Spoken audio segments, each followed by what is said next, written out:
So there are no handouts or documents to print at this time. We're putting a lot of information on our website.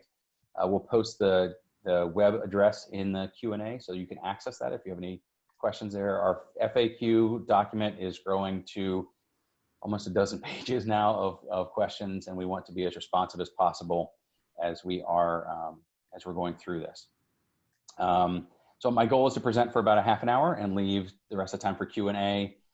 People will be sick and tired of hearing me talk after that amount of time anyway. Let me go through the program, what we'll have here, go through the agenda so you know what you've got to expect. And there might be questions you have at the beginning that you'll know will get answered later on, and just hold on to those questions if you can until that point in time. We'll do some general information at the beginning, just what is this thing, be on the same page with everything. We'll talk about the student experience. We'll get a little bit more deep into each of those, broken down by K2, 3, 6, 7, 8, and 9, 12. We'll give you a little bit of a glimpse of what some of those courses look like, knowing that those are still in process a little bit. We'll talk about the timeline from now until the start of school, and then the first week or two of school. We will talk about some frequently asked questions. We know that there have been some that have come in, and I know what some of those are, and we'll be able to address some of those. And then we'll go through questions from the chat and pull out things that we need to.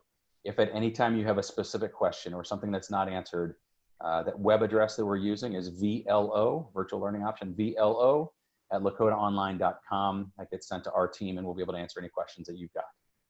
So let's go on to slide 3 here. What's the purpose of this? Why are we doing this? So this spring we did 3 parent surveys and a thought exchange. We got feedback from thousands of community members in different ways. One of the common themes that we kept hearing was that parents kept saying, please provide some sort of virtual option for whatever reason, either student illness or pre-existing family health conditions or student preference or whatever. We heard that loud and clear. We started conversations with our executive team and Board of Education, and we knew that we wanted to keep our students in Lakota. We knew that if there was a way for us to be able to do that and ease their transition back in, that was what we wanted to do. So the goal the whole time is to be able to provide an option for students to stay connected to the Lakota curriculum, to the Lakota teachers, and to make it easier for students to come back into Lakota one day. We don't know when that is. That might be later on this school year. It might be at the end of this school year and into next school year. We're trying to make that transition as easy as possible. It's also important to know that this is an option. It is not a replacement for in-person school. There are benefits to both. There are costs and benefits to each of those that you have to weigh out. But I think it's important for us to be upfront and say that there are several things, there are aspects of in-person school that we just won't be able to provide in a virtual environment. And knowing that we probably have a mixture of families who are choosing this because it's their preference and their learning style. And we have some who are saying that I'd prefer to be in school, but for whatever reasons, we can't have our child in school. And we know that those might be 2 different sorts of customers, as it were. And we also know that you're going to need to help us through this whole process. We're going to be learning from you. We've made some adjustments from last week's info session to today. You gave us some great suggestions, and you're going to help us make this as great as possible. We're going to also ask for some grace. So as we said, there are not many schools around us who are trying to do something like this on this scale. And I think I'm confident in the team that we have doing this work, but we know that there's going to be missteps along the way, and we appreciate your patience as we go. As we move forward, I think vocabulary is going to be important for us to be on the same page with. We've noticed early on that having a common vocabulary is helpful.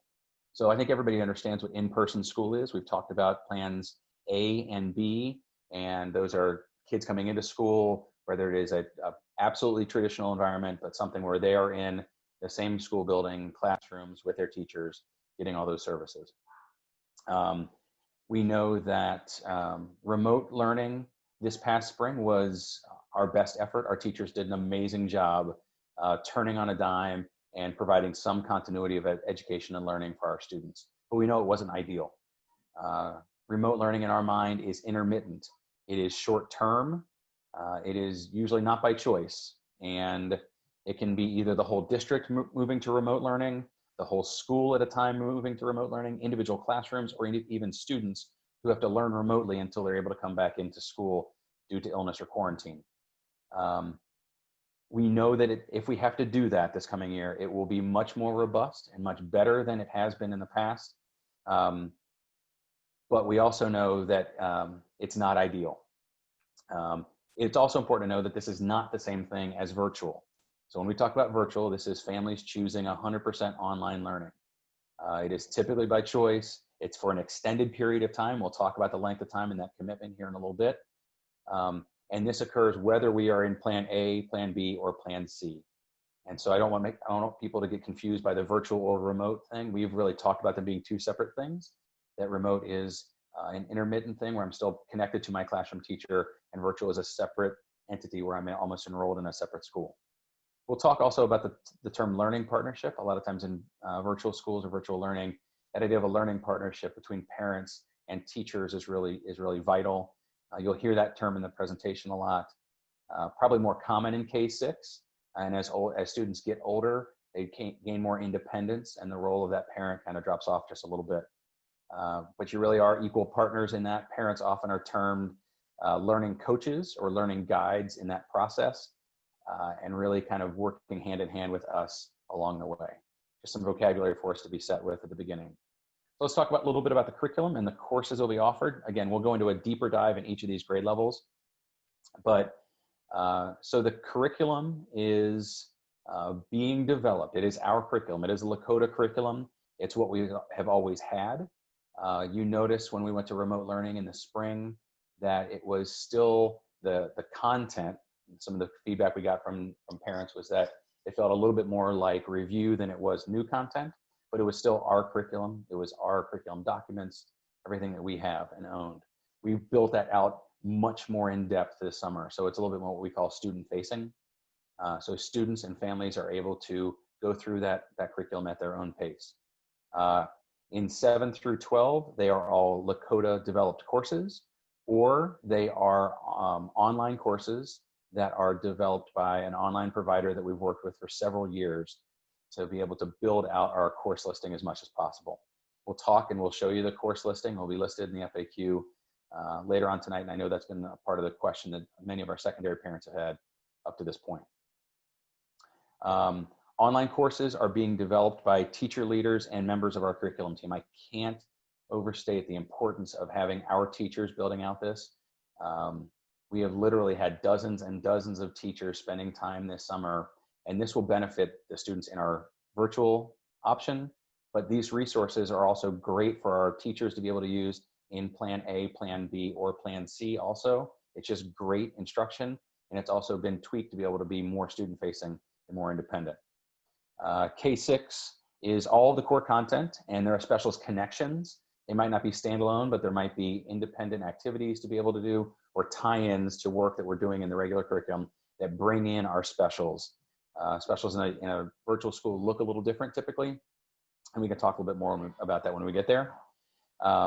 We also have special education, ESL, reading teachers who are helping make sure that our content is accessible to all students. So we have a lens of each of those folks who are working with us on that. 712 has model courses being developed in core subject areas and health and PE and business. We are partnering with Apex, our online provider, to get more academic courses, and we'll talk a little bit more about that. You'll see when we talk about our course listing that we are actually able to provide a good majority of the courses that are in the program of studies. Obviously, there are questions that are going to come up about band and choir and fine arts and engineering, and we've got to be honest, those are challenges for us to do. We want to be able to provide those experiences. It might look different in a virtual environment, and to be perfectly honest, we have meetings set up with our music educators and our art educators to figure out how do we provide those courses to our 7th through 12th grade students in some sort of meaningful way. And that's one of those things we're just going to appreciate your patience as we work through that, because it is a challenge. There are not many places out there who are able to provide that, and we'd like to, if at all possible, be able to do that. So we'll move on to the next slide and talk about the teachers. Who are the teachers? These are our teachers. These are Lakota teachers. That was important to us. I know as people have gone through this process, they have said, what's that going to look like? How do you provide that? The final structure and ratio and class sizes and grade levels will depend on the number. So we're playing a little bit of this balancing game of the number of students who have applied for the VLO and the number of teachers we have who are available. So the teachers who are available are, some teachers have come to us and said, listen, I love teaching. I'm fantastic in front of kids. I have a health condition, or my spouse has a health condition. I just can't risk being in front of students every day, but I'd love to be able to provide this as an opportunity. There's some of those teachers. There are some teachers who've said that if we can find some way to blend their work in the classroom and something here in some way, we'll look at doing that. And we also have some dedicated teachers who we believe that would be great at this. We won't be able to publish a list of teachers teaching each class prior to our deadline. There's just no way for us to be able to do that. It's a lot going on, but know that the teachers who we have are still supported by our team and by our district going through our professional development. They will all go through a pretty rigorous training and PD on how to do virtual teaching prior to the start of school. We're going to do everything we can to support their work as we go through this process also. As we talk about this experience, it's important to think about what it is and what it is not. On that next slide, we talk about it is an opportunity to keep our kids connected to Lakota teachers and Lakota curriculum. That was important from people from the very beginning, parents who either were considering homeschooling or an online school that's provided statewide or something else. We want to provide an easier path for students to re-enter into Lakota in the future, whether that's we've talked about a semester or trimester commitment to this at the beginning. And if we can make that easier for kids coming back in, especially for our earliest learners, to be pretty much on par with where our classroom instruction is, that's important for us. We found this also to be an exciting opportunity to meet the needs of our students and families in a unique way. We have found through this process, it's been a ton of work, but as we found through this process, we've had great conversations with our parents about what's important to them and how do we build out learning opportunities that are really top notch for them. And it's a unique way to meet this. And we found that there are probably benefits to this and experiences and courses that we will continue on past COVID-19 that will benefit our kids in the future for a long time. It is also more flexible for families who have said one of the top things we heard on our survey information was that students appreciate having more control over their pace of their day and their schedule. And especially as students get older, there is much more flexibility for virtual online learners to be able to work at their own pace and on their own time. What is it not though? This is not a structured bell rings every 45-minute situation. We've talked to plenty of parents who have said, my student thrives in the structure of school. I've had a hard time being at home, managing my workload and everything else that's going on and keeping them going. That might be a challenge for some of those students. This is not necessarily, it was one of the questions that was here early on that was zooming into my regular teacher's classroom. Because of the pace of everything and teachers being able to, having to teach their full class load that's in front of them in school, that's just not possible in a long-term experience. That might be feasible in certain situations for short-term absences, but this is not that sort of zoom into the back of a classroom at Lakota East or Ridge or someplace. It is not a complete replacement for a typical school. As we said, there'll be things that will not be able to be provided in this kind of environment. We'll try and be as open and honest up front as we can, make sure that you're making the smartest decision for your kids. It is not the same as an established online school. If you go online, you can find plenty of options out there that are places that have been doing this for 10 or 15 years, and they might have a more robust system and some bells and whistles and dedicated teachers in certain places that we might not. We totally get that, and we're going to be upfront and say, if that's something that you're looking for the fully developed from day one experience that has certain things, that might be the better experience for you. But we are committed to making this a very valuable learning experience. That's not to say that we're not, but we do want to make sure that we're upfront getting into it. We are not able to offer the exact same courses or schedule for all 712 students. We'll talk about that. We can get close, but it won't be the exact same, and some things will have to look different. The nice thing is I think everybody is, while we don't want to be, we're getting better at dealing with things that look a little different anymore. So we're good. And what it is not, it's not perfect. We're good with being safe enough to try, and we wouldn't be an innovative school district if we weren't willing to try things that might not be completely done yet. So with that being said, let's jump into our learning experiences. K2 is really designed around this learning partnership idea. There is an assigned teacher for the students. They serve as the teacher of record for those students. The parent provides the supervision, the structure of learning at home, the one-to-one touch points with that child throughout the day. The teacher provides expertise in small group instruction and assessment, and some whole group direct instruction. We've really designed the K2 experience to be as visual as possible. We know that there's some hands-on pieces. It is not sitting in front of a computer every day, all day long. It probably looks, for a student experience, it looks like about 20 to 25 hours a week of learning, which is about what most typical environments are. Most of the work will be offline. When we say that, the courses will be delivered online, but then there are activities that you take on the side and deliver in that way. Hands-on activities, reading activities. Most places figure about 15 to 20, 25% of the time is on the computer for our youngest learners. K2 lessons do align to the weekly pacing of classrooms throughout the district. So we've broken this down by a day and week basis. And so our in-person classroom teachers will be about at the same point that our online learners will be.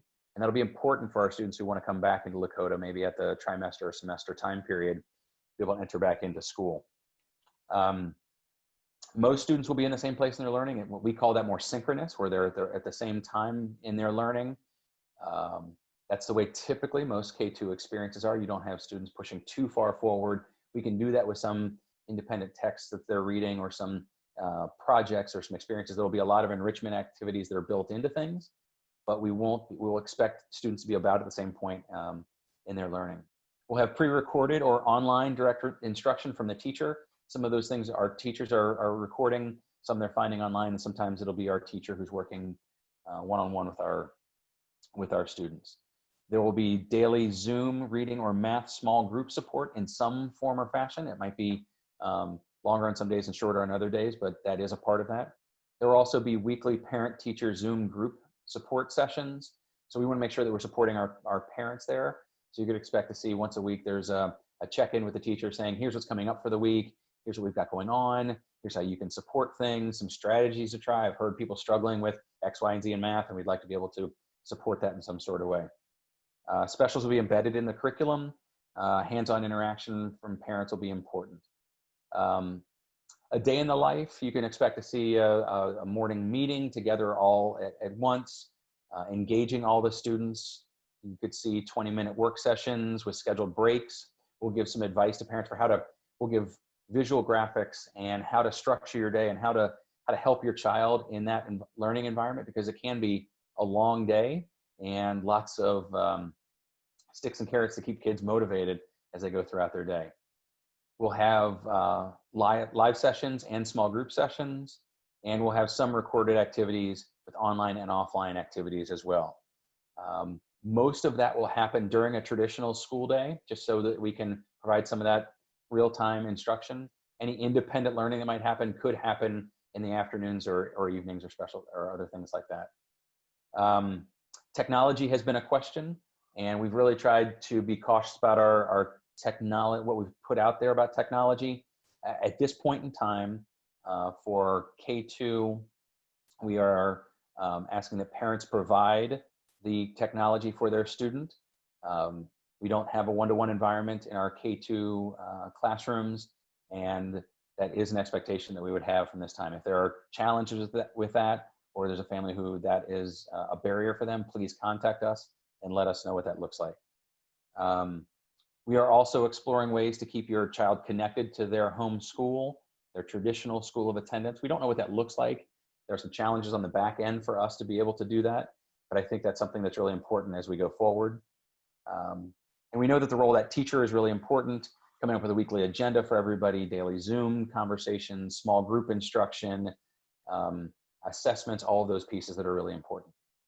As we move to As we move to the 3-6 experience, it looks like the same learning partnership with more independence. You know this as if you have or have had students in elementary school, they gain more independence, you want to foster that. There is still a teacher of record, there is still a teacher working with a group of students. Teachers at this age level might be more divided up between math and science and ELA and social studies, or some mixture of that. Those online teachers might be working a little bit differently. But the parent is still going to be providing structure and supervision of learning, and the teacher providing expertise, small group instruction. The student experience looks pretty much the same, 20 to 25 hours a week of learning, limited time on the computer, more hands-on thing. As they get into 5th or 6th grade, there might be more time on the computer. The daily Zoom meetings would be the same, weekly parent information sessions. So a lot of that looks the same. I know that there are questions about advanced classes and gifted services. I'd like to talk about those. Those specifically hit in grades 3 through 6 a lot. So our current planning is that for Math Plus, which is our gifted, only real gifted services that we have, that we provide there, will be with the regular curriculum with what we've called a gifted overlay. So each of our assignments has, our units has a gifted angle to it with enrichment activities that are there. And there will be small group sessions, and our goal is to have those small group sessions with a gifted intervention specialist. It may not be the one that your child works with on a regular basis in their school of attendance, but based on our numbers, we would like to be able to provide that sort of pull-out gifted servicing for those students also. As students get to 6th grade, advanced courses are not considered within our gifted services, but 6th grade advanced ELA will be the regular curriculum with that gifted overlay also, enrichment activities, maybe a small group within each group that might have more of those students in it. The documentation that we have will still say that that student was in advanced ELA because of the experience that they got. 6th grade advanced math, the course basically just takes the online components of 6th grade and 7th grade math courses and combines those. We are not sure of the support of that. A little bit of that, depends on the number of students that we have in that experience. We'll be able to get more information as we get closer to that. At this point, we're not planning on offering an advanced social studies or science in the virtual learning option. Those courses, as most of you know who have gone through that, it is the same curriculum. It might be at a faster pace with more depth or things that are robust. We will have some of those advanced or more enriched activities that are there, but we're not looking at that being a separate course at this point in time. Specials and technology look very similar to what they are in the K2 experience. The specials are a little bit different. The technology would be still the expectation that parents would be providing that for their students. And we're also exploring ways, I know that this gets important for like 6th graders who might be leaving their school of attendance. How do they stay connected there? Because 6th grade year is an important year for them. We'll talk about how to keep those students connected to their home school. And the role of the teacher looks very similar in this kind of environment as it does in K2. As we jump to the 7-8, things progress and look different. Students work more independently. It's a virtual learning experience. Students have more control and pace over their day. There is some guidance that we're able to provide, but they have a dedicated teacher of record. Again, we're not sure exactly what that person, who that person is yet, but we'll get close to coming up with that. So the courses that are offered, a sample course listing. I'll go through that when we get through the 9-12, but a sample course listing will be listed in our frequently asked questions. I'm a little hesitant to go into that right now because I know that there are a number of questions of specific courses that people are looking at. But when we talk about the course listing, I'll talk about where we are now and the fact that we are looking to build out some of those, but those are the ones that we are committed to currently. That student experience and those courses looks like your core of math, English, science, social studies, PE, individual courses. In 7th through 12th grade, I want to make sure I'm clear about this. When we talk, I've seen a number of questions come up about honors courses. So most virtual schools are a little mixed on honors courses. Very few of them offer a discrete honors class because you have students coming in from various perspectives there. The way that we're handling honors courses in grades 7 through 12, so the curriculum for a regular level or CP level course, an honors level course, the state standards, the curriculum is the same. Those courses are the same. And an honors level course has more enrichment activities, might have more rigor, might have different reading materials, and obviously has different students in it. The way that we'll be handling honors experiences in grades 7 through 12 is they would be in the same, accessing the same curriculum as their regular typical peers. And we will design a robust capstone project experience that will sit on top of that course, and students who successfully complete that honors capstone project will be able to get honors credit. That will be a different experience for many of our parents and many of our families. We understand that that's a unique thing. We believe that it aligns with the expectations that we have for honors level students, honors the work that they do, and is in our sense, as fair as we can possibly be, and give that opportunity for those students. As we get further along in our planning, we'll have previews of what that looks like and how that we can work with families along the way doing that work. Question about extracurriculars comes up when we talk about 7 through 12. These are Lakota students, and they are, give me just a second, I had a thing pop up on my screen. Okay. So these are Lakota students, and they are able to participate in any of our extracurriculars, in sports or in clubs or activities. Again, not sure what that looks like or how we accomplish some of those things, but it's our goal to try and keep them connected as much as possible. A question has come up about 7th through 12th grade and technology. And our given stance at this point is that 7-12 is under the same guidelines as K through 6. But let me walk ourselves through this. When we started this process, we had no idea what this was going to look like. And we could have had a situation where we had numbers of kids pouring into our district just to access these courses. And that would mean numbers of students coming in, that if we had a guarantee of a one-to-one device, just like we do for our students who are in person in school, that could be a huge financial burden on the school district for students we weren't expecting to educate if they were coming from private schools or moving into the district. So we've had to pause on that.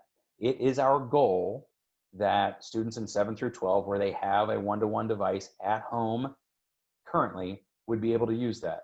We currently cannot make that guarantee until we get a final count on the number of students we have. I know that's been a challenge for people, and I know people have asked that question, and I get it, I understand that.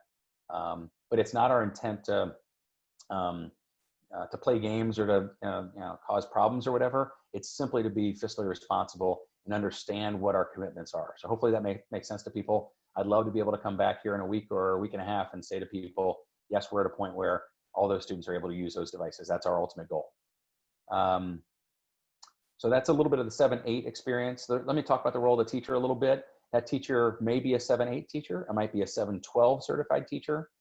That teacher is going to serve as a checkpoint, a touch point for those students. You can expect to see some small group experiences. You can see some reteaching of things, some office hours.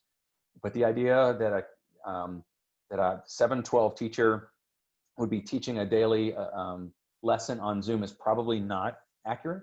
And we'll learn more about that as we go forward and we understand what that world looks like. So as we move to 9-12, things look very similar to as they do in the junior school experience. It is a virtual environment. Students work independently, complete their assignments online, submit those online. Offerings for extracurriculars are also there. I will, when I get done with this slide, I'll pull up a couple of samples of courses and look at the course listing. I'll do a screen share real quick to be able to see what we've got and what we're working with. But our courses, again, are either ours or developed through our online provider. We've talked about technology with the 7-8 and 7-12. Again, that role of the teacher is the same. There are some other considerations to think about when we're talking about high school. We know that it looks a little different. There might be a junior or senior who's really connected to their school, and how do we experience school in some sort of way? There might be other things that happen throughout the school year that are things that they really want to participate in, and we understand that we want to try to connect those students as much as possible. We'll be working with the teachers. There will be an administrator. There will be counselor support for those students who are choosing those classes. That's something we've talked about and we'll continue to talk about, is that how do we help these students once they have their current schedule, and then they're going to choose, or they're going to choose what courses they're taking in the virtual school. The goal is to have as many of those follow over as possible, and that counselor is really the one who's talking through with them what options that they've got. So before we move forward, let me do a screen share and give me a second to make sure that this works. Whoop, moved on. And so, all right, screen sharing. So a couple of things that I will do to share this. Give me just a second. Let's see if I can move this. There we go. So this is some samples of, in K2, what this would look like. We pulled a couple of different things. Again, this looks different. The design in K2 is going to utilize Seesaw more. It is supportive of families. It's trying to be very upfront and honest with families about where do you respond, what tools do you use, how do you do this, and sharing those along the way. I think this is a good example of what families will see. It's a student facing. When we talk about what is the planning that's going in, I don't expect anybody to read all of this. I understand. I just want you to know that some of the feedback we got was that parents felt like they were a little bit on their own in the fall as they were planning things out. And this is just week 3, day 1, daily lesson plan, 6th grade math. All of this work behind the scenes is helping parents, supporting what we have going on in the classroom. So videos to direct instruction, assignments, their applications of learning that might be online. We have off-computer activities that are task cards. We have the answer key right there for families. We have a formative assessment that says, did they really do this? It's an exit. These will all be designed out. This is the more parent-facing version of, or this is more teacher-facing, excuse me, version of this. This will be flipped into Canvas at the time. Will look much more student-friendly as it goes in there. We have notes to the teacher so that they know exactly what to do. Scaffolding for things that are needed prior to that or after that. Again, here is a 2nd grade ELA daily lesson plan for one day with all the activities that are linked, help for the family or for the teacher to be able to guide people through. So this is a good way to kind of get a sense of what this looks like. As we move into junior school, we'll be using Canvas. So this is our Canvas courses.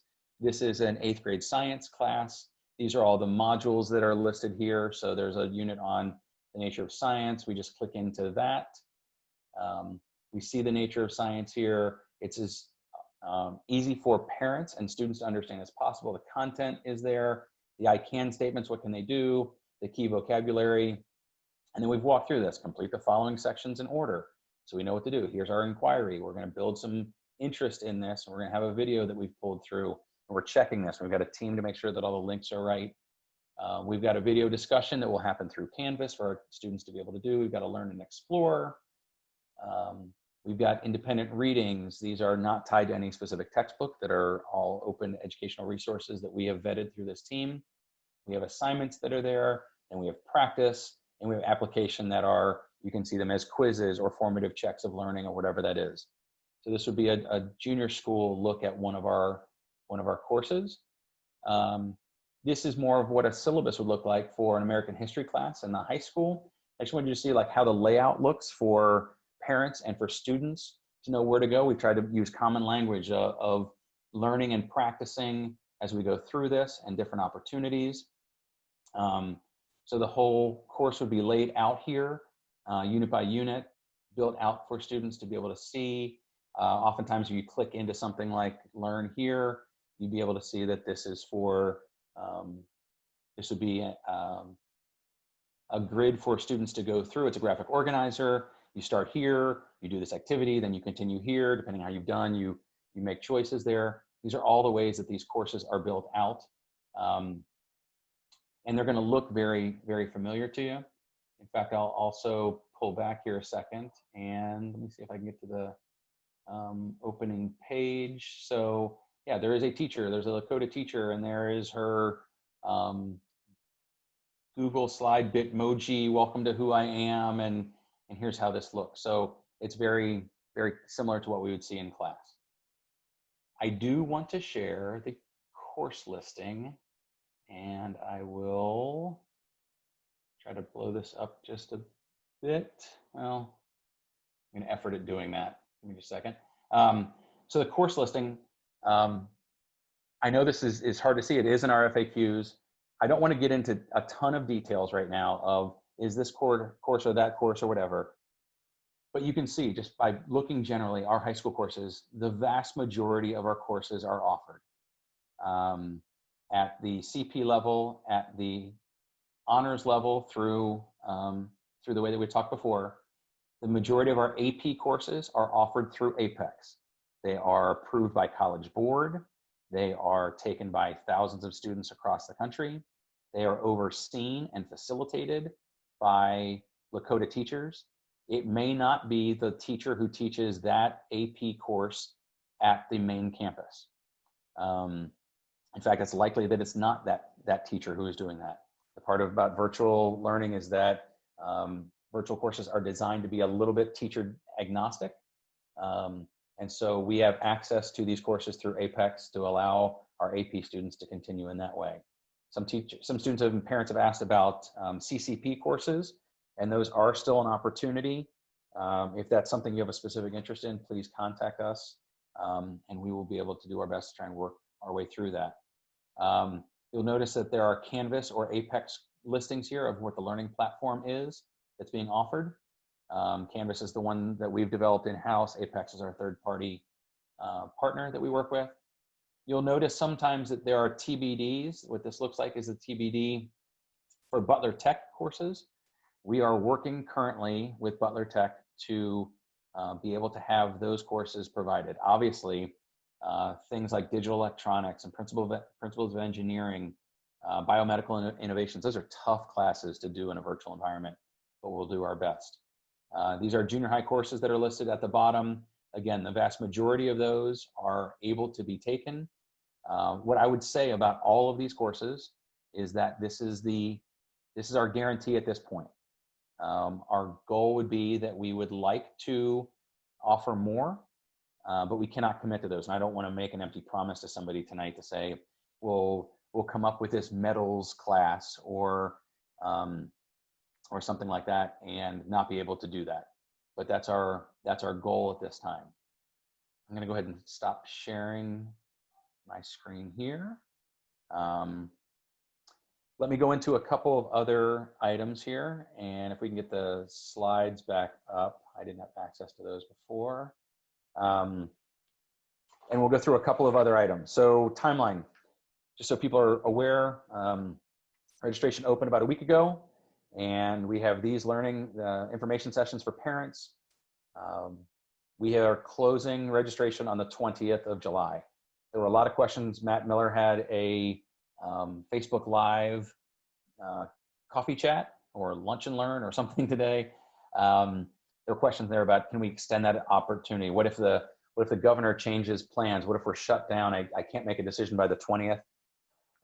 We totally understand that. We get that. And parents are faced with making decisions that we really have not ever had to make, as are schools. So in order for us to reasonably put this together to hit the goal of meeting an August 13th deadline, we've got to be able to hit that July 20th. What I would say to people also is that if you can register by the 20th, and if something were to happen, we don't want this to be the just go ahead and register and do whatever. If you get into a situation and you feel like there's no way to honor that commitment and you need to back out of the virtual learning option after that, we will work with families obviously. We prefer not the entire district to jump into the VLO and register for it, and then half of the people jump out, and then we're stuck trying to plan that. But please try and work with us, and we'll work with families as much as possible. By the 27th, we'll have final decisions on staffing and class sizes. We'll communicate out with parents about what this looks like. And by August 3rd, we'll have an administrator. There will be an administrator who oversees this program. We'll be reaching out to people about this. And our plan from the time we get teachers on board to the 13th is to do professional development and training with them so that we can hit the first day of school. The first day of school in a virtual learning environment does not look similar to an in-person day. Some of the things are the same, but there's a lot of work that has to happen for students to feel comfortable. We have to know those kids, know the families, have the students familiar with the learning platform, know how to turn this on, how to get into modules and check on things. There's a lot of that goes in. We'll do some assessments of students. So the first week or two of school is going to look a lot like orientation to this whole thing. So that's our timeline that we're working on. If we jump forward to some frequently asked questions, we'll jump into the Q&A here in a second, but I know that these things have come up. So talking about registration and enrollment, does everyone get in? Our goal is to provide this for absolutely everybody who wants that. We don't see this being something that we're going to prevent people from being in. We have talked about high health risk students being our first priority. And if we were in a situation where we have to limit enrollment in some way, those are the students who we need to make sure that we serve in some form or fashion. And the commitment, we'll talk about that in a second, but it's really, we're working at having it be a trimester or semester for our youngest learners and semester for everybody else, just so that we can have some continuity and some stability in this. We've talked about technology a little bit, and hopefully the questions that we answered along the way get there. Some people have asked about student services, things about counselor support, mental health therapist support, other supports we have in school.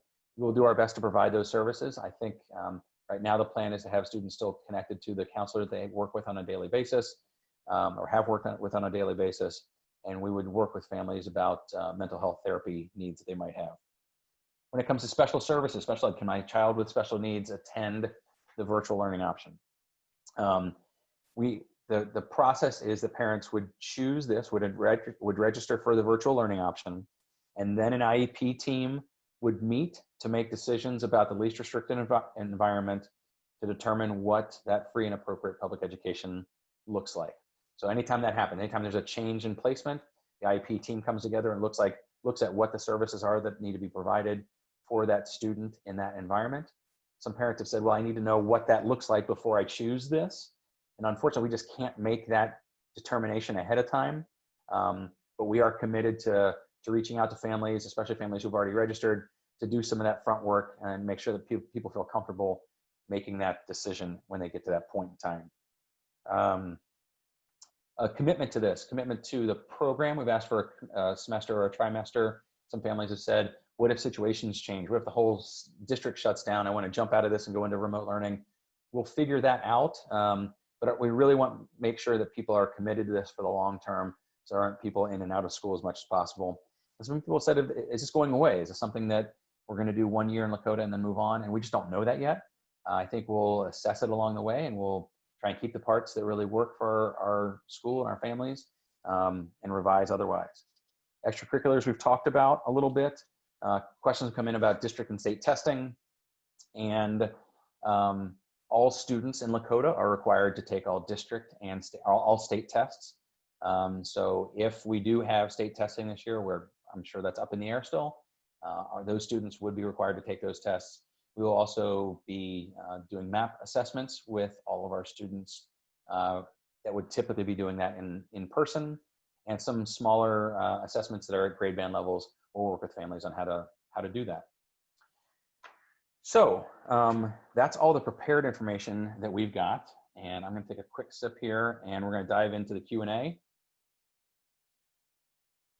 And a little bit of feedback I got last time as we did this was that I need to make sure I say the question so that people know what I'm saying, because you can't see these. And some, hopefully, as they came in earlier, we've been able to answer. Thank you, Betsy, for putting up it was up there before, for putting up the slide with that. So can you stay home but zoom in on your class even if other students are physically at school? That's not the way that we're preparing this to be, but we know that if we do move to remote learning, that might be a possibility for some of our students in class.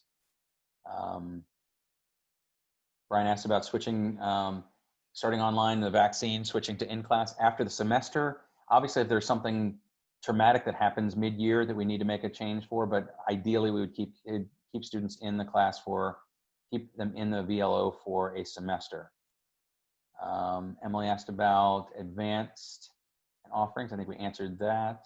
Honors AP, we answered. Sammy asked about going to school physically. Can you carry things in your backpack? Those will be answered by the building principal, but we know that there will be some differences in the way that that we use backpacks and things in school currently also. So that's a good question. Daily schedule. One of our goals for next week is to publish some of our, like a sample schedule for how families can work with their kids. And a little bit more about that workload, Alan. We'll try and get something more like that out there on the FAQs if at all possible. Paperwork sheets, resources. We've tried to stay with as much digital resources as possible, even if the work's not digitally completed. We're trying to limit the amount of paper and resources and products that are going back and forth just for sanitation purposes. Advanced honors. Much time approximately on the computer first, fourth graders spend, like we said, they're 15 to 20% of their time. How many students have already registered in the program so far? We broke the 400 number this afternoon at some point. So we have 400 students signed up at this point in time. And it's a pretty good mix across grade band levels and ages and schools across the district also. Jeanette, thank you for reminding me to read the questions. I'll do as much as I can to do that. Link for the FAQ is on that website, should be there. Some people asked about specific school supplies. We have not made sort of a plan about school supplies. So Kathy asked about having a planner at the beginning of the school year, and there's a school planner typically. There are also other school supplies. Some people have asked, like, can I get school supplies to use at home? I don't think we'd be able to do that for the same reasons, but if there is a planner that would work, I'm sure we can work with families. That might be something we check with your individual principal with. Talked about Butler Tech classes. Bruce asked about offering collaborative MRIOT capstone. Yeah, that's one of our favorite classes. We just rolled that out, and we'd love to be able to have that as an option. In fact, we were just talking about the Butler Tech people this week about that. So, Bruce, ideally, that is in our plans. Hey, Keith. Yep. Well, I know there's lots of questions on here about how do you get to the FAQ, and after you get done going through the Q&A, I'll share my screen and go to the website and direct everybody there. Perfect. Thank you. Mm-hmm. Let's see here. Honors classes, swim, yes. I sign up student for July 20th. Yeah, okay. We answered about like changing, if you need to change your mind before August 13th, we ideally wouldn't like that, but I totally get the situation that parents are in, the choices they're trying to make. Great question. Are you allowing students from neighboring districts to open enroll into Lakota to take this option? We are not. You have to be a Lakota student. It's only for Lakota students, and it's open to all Lakota students. We have been contacted by people with that same kind of question, and some people have said if I come back from private school or whatever, absolutely. You have to live in Lakota though.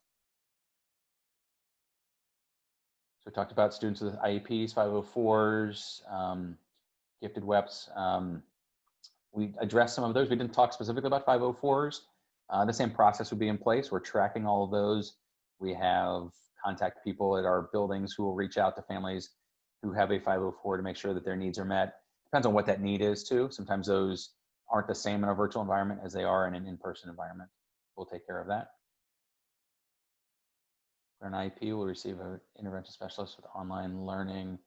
Yeah, so our goal, we are working through that. As we said, we'll put the team together and figure out what that looks like.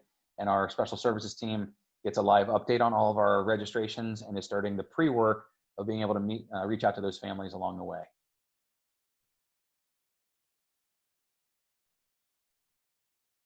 If we select VLO for safety, will my first grader be taught by a highly qualified first grade teacher? Will that teacher be employed at the school they typically attend? Great questions. Who oversees the quality of the performance? We have a fantastic, transparent principal. Glad to hear that. Absolutely, those are great questions, actually.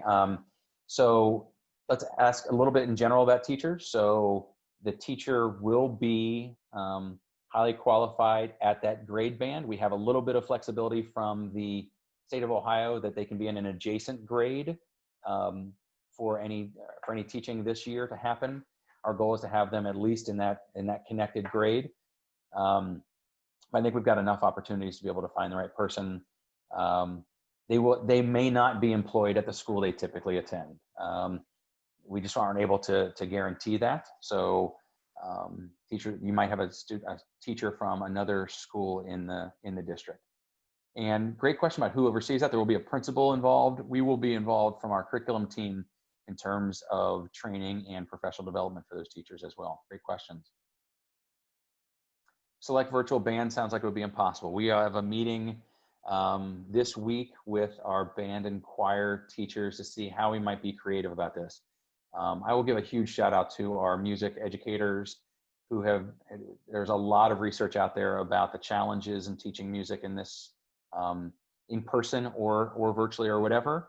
And they have reached out and said, we can do whatever we can. Let us know about how we can serve these kids. So more to come. But I will say, if that is something, if that's a deal breaker for you, I just don't know if we're going to have an answer for everything by the 20th. We'll do our best to keep you informed along the way. Keep checking those FAQs for that. Thank you. Change in person, will classes taken through Apex be accepted at most colleges? Great question. Yes, they are. We currently have students who take courses using Apex. We got the approval today, or the information about College Board and what ones we offer that are accepted there by most colleges. If there's specific questions, please feel free to reach out to a counselor for more specifics. Example of day in life, we'll get that on let's make sure we add that. If somebody from our team is on there, we'll get that day in the life posted to the FAQ page also. Match FAQ, about 12 pages, sound link, virtual names. Okay, we'll get that list out for everybody for the FAQs. Will there be different languages available? Those are listed on that course listing also.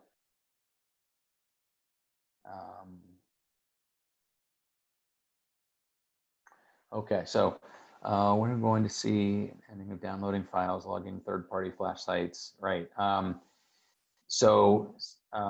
As we've built this out, we are doing everything. So there's a rubric of how we design our online courses. The question is really about how do we make sure that we provide students as safe environment as possible. So we're using what's called the Quality Matters rubric in the design of all of our courses, which really talk to us about what kind of sites we put our students into, how we make sure the information is valid and verified. So we're using that. If there are certain specific questions that you have or sites that are concerned, please feel free to reach out to us. The last thing we want to do is put students in a compromising position. So I appreciate that. Somebody asked about, based on early read, best guess, percentage of students do you expect to opt for the VLO? I don't know that. I will say that in our survey information from the spring, most people said it was around 5 or 6% of our students across the board who wanted something that's a virtual option. So whatever that ends up being, that might end up being upwards of 600 or 700 students. So will CCP classes through Cincinnati State be available with the VLO? Yes, so the deadline for CCP letter of intent was May 1st. If that letter was already in at that point, and that's still an option that you want to pursue, and that is a part of your schedule, obviously that's fine.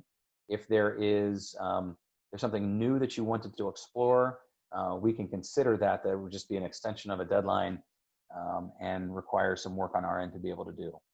That's something specific. After school clubs, yes. Is there a cap on the number of students who can choose a virtual option? Not unless we got to a really dangerous situation, but I think our goal is to provide it for everybody. Good question. Will all K2 students have the same teacher? Again, that depends on our numbers. But if it is a class size that it's one grade, then yes, all the students from one grade level. So there might be a kindergarten teacher, a first grade teacher. If the numbers aren't great enough, we might have to combine some students between grade levels. That's not our ideal option. If we get to a certain point, we need 2 teachers per grade band level. We'll look at that also. Will their virtual teacher be part of the zoned K2 school? So when time goes back, we're not able to do that. So we're not able to provide that exact teacher from that school to provide those services. Will there be differentiation in K2? Yes, we talked about how we'll try to provide levels of experiences that are in there. If we can provide more details on that, we'd be happy to try and do that. We talked about the Chromebook issue, already issued Chromebooks. Again, our goal is to try and provide those for our 7 through 12 students as much as possible. The students, we don't have that currently in school. We don't have a one-to-one environment for kids to take those home. We're not able to provide those. Does the family need a device per student or per family? It's a great question. I would imagine it would be easiest to do per student. I know that's going to be a burden, but if they're able to balance their day in some sort of way, and maybe it's 2 devices for 3 students, something like that, and that's able to be worked, we can, that might be an option. School supply lists are coming out. There was a question about, will the school supply list for K2 be the same as in person? Probably not. There's some things that are needed when you're in person that might not be the same out. But we also know we're going with fewer shared supplies this year. So that is a difference for us. So we'll get more information out about that as well.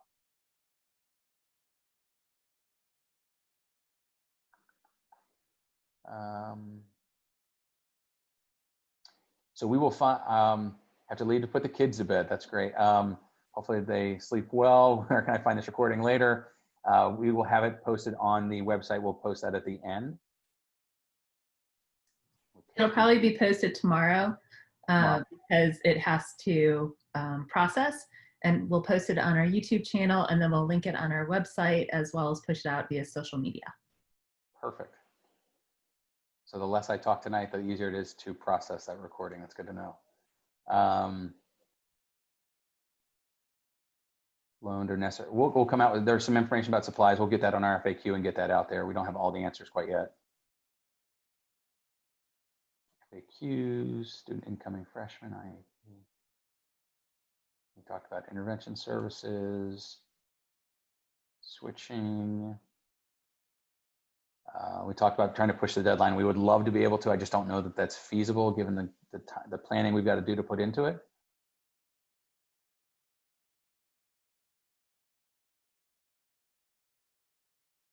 Yeah, so how kids in first grade who are identified gifted in math, reading, writing, how this specifically would be addressed in the virtual program. I think that it is not that every student is on the exact same place. It's that they're accessing the same learning at the same time, and there are scaffolded opportunities that are embedded within that. So we're happy to try and provide a little bit more of the details for that. But it's really embedded into each of those, and each day's assignments have a ton of resources that are there to differentiate that, and the teacher can work with those students to be able to do that also.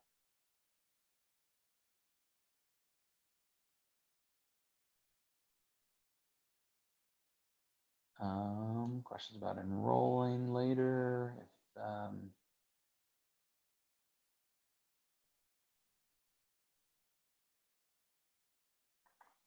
Okay, there are some repeats down here. I'm just making sure we get through everything. If you have children in 2nd, 5th, and 12th grade, is VLO a good option? We have plenty of families who have signed up 3 and 4 students across all grade band levels. I can't say whether it's a good option or not, but I think there are plenty of other people who are doing that. I can imagine, benefits of having more than one child at home, especially if there's older ones to help out. Extending the deadline we talked about. NHS application, that's one I have not seen. So how will VLO affect eligibility for NHS applications? I don't know. We can dig into that one. Some people have also asked about, does this put my child in a negative position in terms of like class rank or things like that? I don't know the answer to that. I think our goal is to have them as similar as possible as other opportunities that are there. One point that I did not bring up is NCAA eligibility. So if there's anybody who is interested in participating in interscholastic sports in college, this might not be the right option. These are not courses that are NCAA approved, and that might be something to consider. If that's a specific question you've got, let us know. Group Zoom meetings for younger kids in the spring were chaotic, large part due to the high numbers of students connected at the same time. Is there a cap on class sizes? We heard that also. So I think the Zoom meetings would be large group for things that have to happen large group in small time periods too. And that we try to do more small group instruction when we're doing something through Zoom. Hopefully that works out being better, especially since we have people who are choosing this more as an option as well. Question was answered. I completed advanced math. Okay, so student is entering 6th grade and already completed 6th grade advanced math. How should be accommodated for 7th grade math? The nice thing about the virtual option is that we can move students, we can just assign students different module or different courses within Canvas. And so we can move students very easily. Some people have asked about advanced courses or students who are subject accelerated. What would that look like? And it's in some sense, it's easier to do in a virtual environment because you can just move them into a different classroom virtually. Seeking clarity, better clarify clarity on the day-to-day. Okay, sounds like there are some questions about, so what does that day-to-day look like? Karen asked a pretty involved question about that. And so we probably want to be able to publish something out that looks a little bit more like what does that day-to-day look like to help people making those decisions that they are. So Scott asks, so when you say advanced CP would be the same course as standards as non-across the board. So I mean, for example, advanced math and 7th grade, 8th grade enrichment and a capstone. So if it is advanced or accelerated where you are actually moving into the next year's content and curriculum, we'll just move them forward. If it is an honors level class, where let's say it's an honors geometry, or if it's an honors history class, that those would be with that capstone idea on top of that. But if it's discrete different content or curriculum, then those students will be moved forward into what that advanced curriculum is. Brenda asks, have you any decisions made about regarding children who necessarily want to do remote learning, actually in school classroom days this year? So the remote learning is only plan C. So if we as a school or as a district get moved that direction, our goal is actually to be in person 5 days a week for all of our kids. And if there are questions about that, I know that we have an FAQ that's going out about all of our plans for We Are Prepared for the fall also. There are a couple of questions about double accelerated students in math. I know that's a specific subset of questions that are here. I'll pull those separately and we'll do something specific for them. That might also be a way, if you want to contact me separately through VLO at lakotaonline.com, we're happy to answer those specific questions that are about individual student situations. Christine asked, can we select different options for students from the same family? Absolutely. We've had plenty of conversations with families said, it doesn't work for our 9th grader, but it does for my 7th grader. Can we do that? Absolutely. And what we're finding is this is a great opportunity to be able to personalize our learning for different students in different sorts of ways. It might be something we look at in the future also.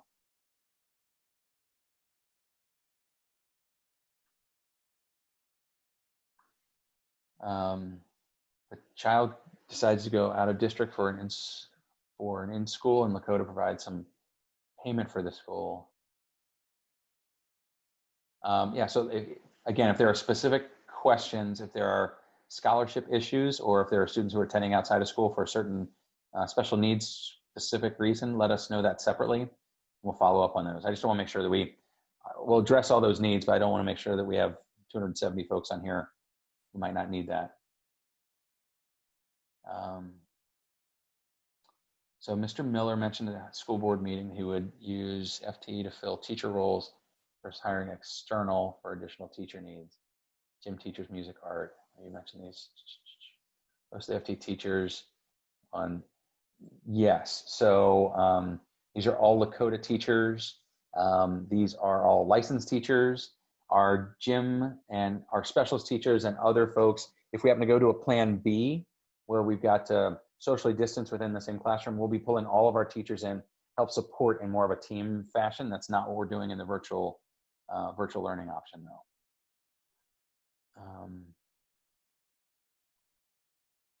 A great question. Jeanette asked about VLO courses. Is everything available on day one, or assignments and modules added throughout the course of the year or unlocked? So younger grades would be more day by day or week by week, probably released on a Monday, be able to work your way through that, but trying to keep the pacing a little bit. As you get older, you get more access to the whole course. To be honest, building out an entire year of curriculum and content in 2 months or so is a challenge. So we'll be staying about a quarter to a semester ahead of where we are throughout the course of this year as we're building out the remainder of these courses. Our goal is to have that first semester completed by the time that we are ready to roll, and we have a plan in place to complete that work. But it won't be the whole thing, just students plowing through the whole course. Some of the Apex courses you're able to do that, not as much. I saw something about assignments released on Sunday as opposed to Monday for better preparation. We talked about that, and I think that's easier to do when we're built in a virtual environment. Where teachers aren't lesson planning over the weekend necessarily every single week. Course offerings. My students are allowed to participate in the program, we've said. Student ID, if you need a student ID, please contact us. We can find that, or call your school. They can get that for you. School supplies we've talked about. To piggyback on the, if you need a student ID, if you have an incoming kindergartner, you can email our welcome center at enroll@lakotaonline.com, and they can help you track down your student ID. Otherwise, contact your school. Perfect. Thank you, Betsy. State testing required, yes. Course list is listed there. So a great question. Kathy asked, when do we actually sign up for classes, or is this done automatically? For high school and junior high students, so they already enrolled for their classes in the spring. And what we will do is, once we finalize our enrollment numbers, we'll look at what they've signed up for and what is available, and we'll do a little bit of that match. And so it's not really signing up necessarily for those. We'll do that work in the back end, and we'll just map that over. But there might be some work that you have to do with a counselor to say that this specific course is not offered. What of the available courses do I want to take in its place? Great question. And so that'll be done between the 20th and probably the end of the first week in August. We'll be doing that work. Registration link is below. Most of our 7th grade courses are, the question is, did I understand correctly, Apex we used for 7th grade? Is that all classes or some? It's just some classes. Most of those courses in 7th grade are all built out by our teachers. Advanced math. Yeah, so Ken asked about changes from the CDC or from the governor or whatever else. We know this.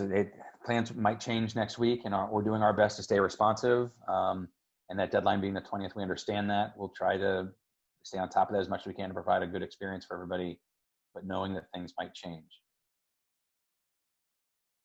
Computer we talked about.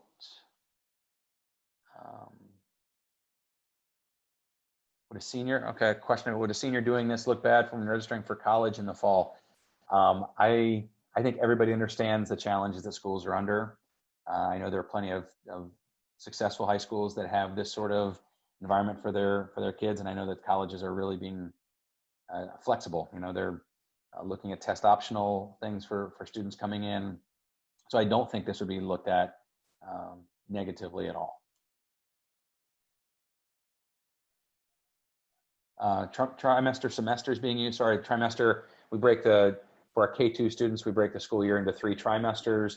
For 3 through 12, it's broken down into semesters. So that's the way it looks, is it based on 4 different grading periods. For the semester students, there are quarterly grades that come in, but there are only semester grades for the courses in grades 7 through 12. Technology, I think we got to that. Differentiated lessons. Yeah, thanks for somebody from our team. The transcript will look the same as any face-to-face courses that we take. So no concerns or worries about that.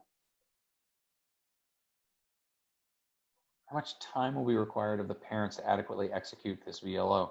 I think it depends on if it's how much time do I have to spend with my student. A little bit depends on the age of the student, but the goal is to be able to support families as much as possible.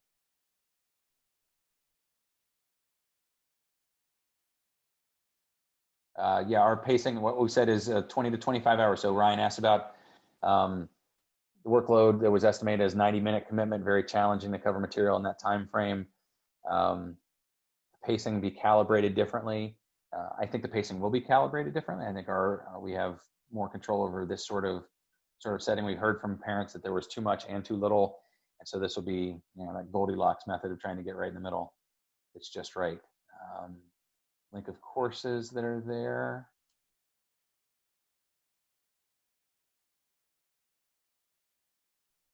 So Samuel asks about, if you stay home, how are electives like gym and robotics going to work? We actually have summer school PE being offered right now. And from the people I've talked to who have been a part of it, they said it's actually been a very useful and meaningful experience. Robotics is obviously something different. We'd have to talk through what that looks like, and materials and supports and supplies. Something we'll have to work our way through. There's a commitment from Butler Tech, who provides some of those courses. A6, theater classes, choir. Again, we're working with those teachers to try and come up with some sort of option for this. Theater classes and choir are difficult to provide virtually. Oh, Lisa has a good question. Can my kindergarten age child complete VLO for first grade instead of kindergarten? Is something they could test into. So that would follow our same guidelines and procedures for grade level acceleration. And we have processes in place for that. If that's something that you're interested in, please email us separately, and we can walk you through that. For an elective course, can the student join virtually? I think what the question is here is that, can you join the classroom that's going on in the building and join that virtually? I think that's what Jade is asking here. And to be honest, that's one of the opportunities we're exploring. There are so many variables at play with this. But yes, I think that is something that we're looking into. But we have to be, cautious of the fact that it's going to be a challenge for teachers to teach kids who might be virtual and in person. So more to come on that. Good question, though. Good question, Jennifer, about if our student chooses VLO for first semester, will they be able to join the school honors course they choose following semester?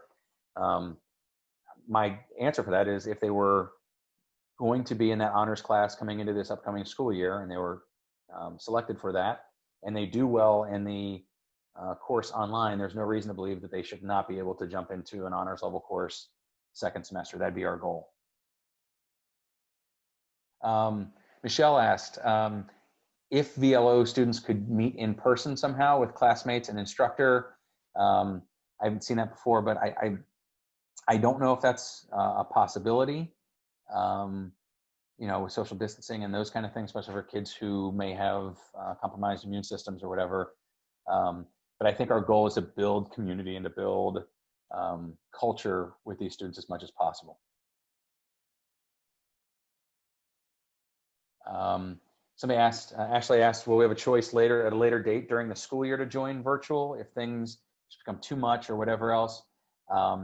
too much inconsistency. I don't think so.